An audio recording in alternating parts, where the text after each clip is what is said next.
নমস্কার সবাইকে, কেমন আছেন সবাই? চলে আসলাম অনেকদিন পর নিরামিষ ডালপুরি রেসিপি নিয়ে। প্রথমে আলু পুরির জন্য ময়দা মাখিয়ে নেব। ময়দার মধ্যে লবণ, তেল দিয়ে মাখিয়ে নিয়ে এখন রেস্টে রেখে দেব।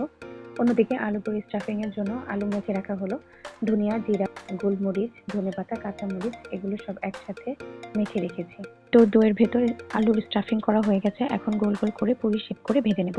আর আরেকদিকে একটু আমরা সস বানাবো পুরির সাথে খাওয়ার জন্য, নিরামিষ আলু পুরি।